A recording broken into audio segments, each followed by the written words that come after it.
Rahmat menoleh perlahan. Tangannya yang dingin menggenggam tangan Fikri. Fikri, kalau suatu hari Bapa tidak ada. Fikri langsung menggeleng kuat. Jangan, Pak, jangan ngomong gitu. Air matanya jatuh. Tidak bisa ditahan lagi. Rahmat tersenyum. Senyum yang tak kenapa terasa seperti perpisahan.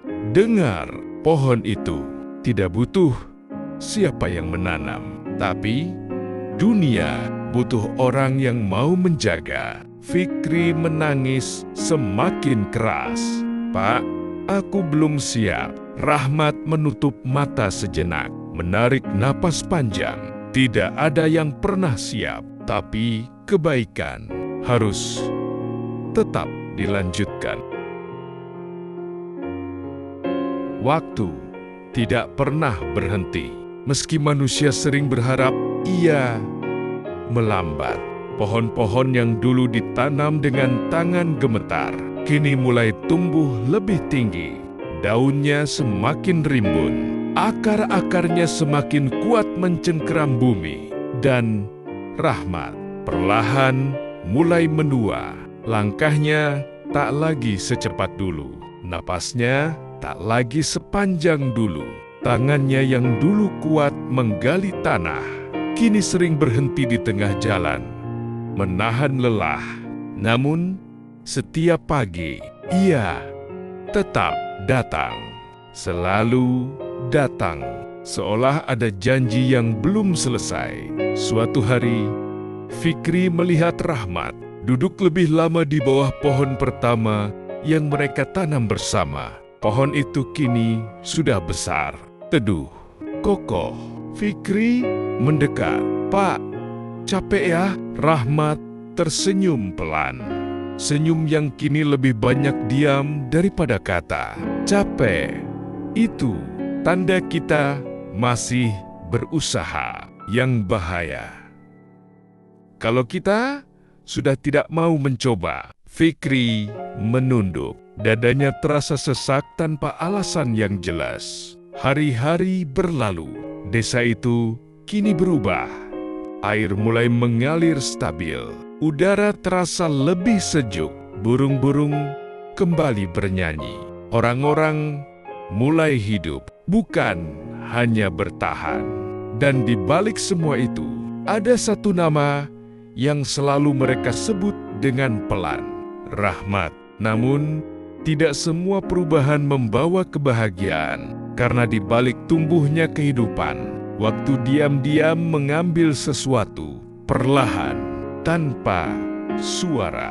Suatu malam, hujan turun pelan, tidak deras, tidak menakutkan, hanya sendu. Rahmat terbaring di rumah kecilnya, tubuhnya lemah, napasnya berat. Fikri duduk di sampingnya, matanya merah. Pak, Bapak, jangan kemana-mana ya. Rahmat menoleh perlahan. Tangannya yang dingin menggenggam tangan Fikri. Fikri, kalau suatu hari Bapak tidak ada. Fikri langsung menggeleng kuat. Jangan, Pak, jangan ngomong gitu. Air matanya jatuh.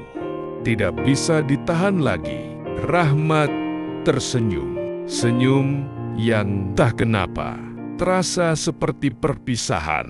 Dengar, pohon itu tidak butuh siapa yang menanam, tapi dunia butuh orang yang mau menjaga. Fikri menangis semakin keras.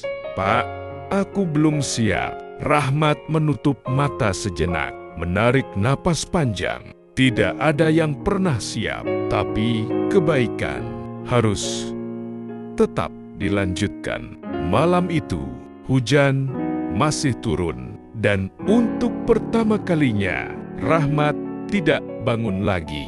Pagi datang, tapi terasa berbeda. Tidak ada langkah kaki menuju bukit. Tidak ada suara cangkul menyentuh tanah. Hanya Sunyi, kabar itu menyebar cepat. Seluruh desa datang. Orang-orang yang dulu menertawakan, kini berdiri dengan kepala tertunduk. Anak-anak yang dulu belajar menanam, kini menangis tanpa suara. Fikri berdiri di depan, tubuhnya gemetar, tangannya menggenggam segenggam tanah.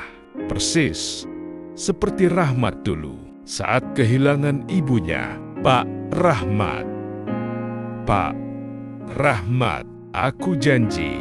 Suaranya patah. Aku tidak akan berhenti. Ia menaburkan tanah itu perlahan. Air matanya jatuh, membasahi bumi. Hari-hari setelah itu terasa berat. Bukit itu masih ada. Pohon-pohon masih berdiri. Tapi ada yang hilang. Seseorang yang dulu selalu ada di sana. Namun, suatu pagi, Fikri datang ke bukit sendiri.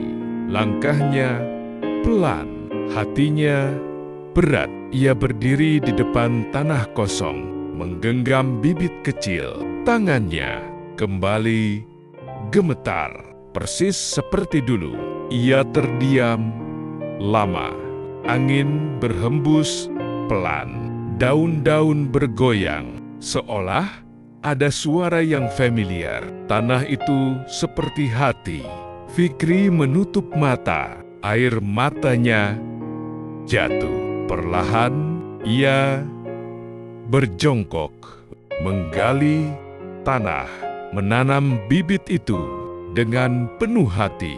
Ya Allah, jika ini kecil, jadikan ia besar. Jika ini lemah, jadikan ia kuat. Dan jika aku lelah, ingatkan aku untuk tidak berhenti. Hari itu, perjuangan tidak berakhir. Ia hanya berpindah tangan.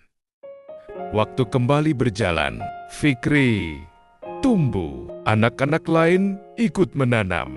Desa itu semakin hijau. Dan suatu hari, seorang anak kecil datang padanya. "Pak, begini caranya." Fikri terdiam. Air matanya hampir jatuh. Ia tersenyum, lalu berjongkok. Tanah itu seperti hati. Kalimat yang sama, yang kini hidup kembali.